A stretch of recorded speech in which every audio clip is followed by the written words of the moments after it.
In this video, I'm going to share with you guys a story about the time I asked Jesus to help me be more compassionate towards humanity. And what happened. Before I dive into things, I just want to say I've been making social media content for 7 years. And even in my newest biography that I just released on April 8th, called Finding Me by Ashley Samborski, now available on Amazon, link in the bio, take you right there. I did not include this story because it is such a sensitive topic, and I just want to say my intention is not to offend anybody, but here it is. To make any sense, I gotta fill you guys in on a couple things. So back in 2019, after my 22-year-long relationship came to a sudden end after girls' night out, right in between as we're selling our house and trying to figure out where the fuck we're gonna live, I'm just sitting in my garage in a chair. I'm just like looking at humanity. I'm like, Jesus, why the fuck am I here? Why are light workers here? Why didn't you guys just send a second, third, fourth, fifth flood in? Like, humanity's fucked. Like, help me be more compassionate towards humanity, please.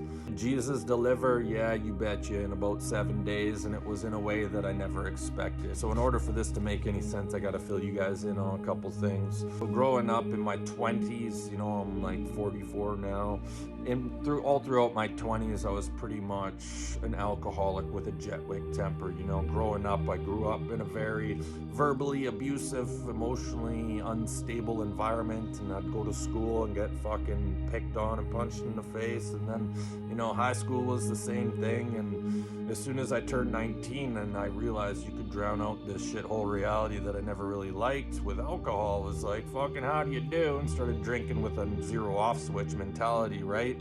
And back in those days, I had a very bad temper, and if anybody went out of their way to disrupt my peace, whatever little that I had, it would take me days to get over, and usually I wouldn't find peace unless I got up into that person's face and came up with a resolution, right?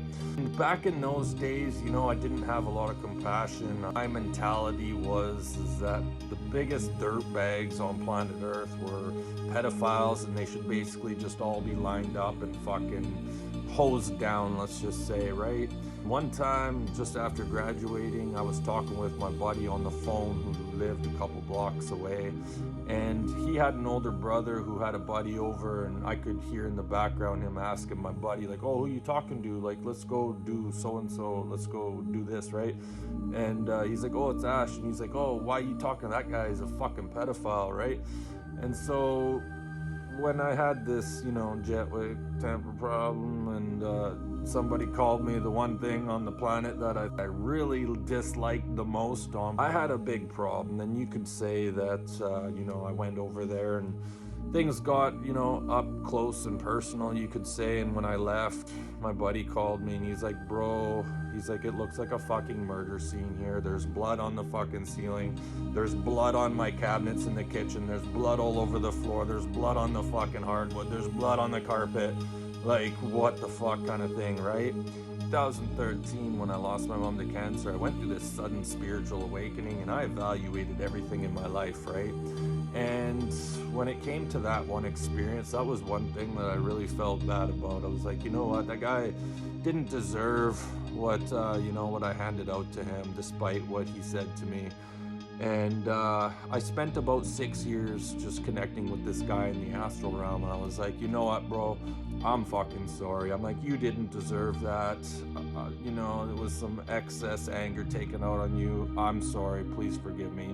Nothing in the physical. It was just, I'd spent fucking 6 years, maybe once a week or every other day, just kind of saying, bro, I'm sorry, please forgive me. Like, I'm sorry, I shouldn't have done that kind of thing, right? And so towards the end of 2019, when I'm sitting in my garage and I'm just like, fuck, what is up with humanity? Like, why are light workers here? This is a fucking joke. I was just like, you know what, Jesus, if I'm going to open up my heart and be happy, I need you to help me be more compassionate towards humanity. And did he deliver? About a week later, after not talking to my old buddy back in my high school days in 98, 99, 2000, I hadn't talked to him for probably a decade.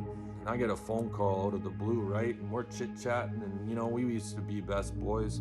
So we're talking, and he's like, oh, hey, he's like, by the way, he's like, you remember that guy you fucked up at my house? And I was like, my heart kind of sunk. I was like, yeah, He's like, well, it's a good thing you did that. And I'm like, why? And I'm like, he's locked up in jail right now because it turns out he's a pedophile for molesting a little girl.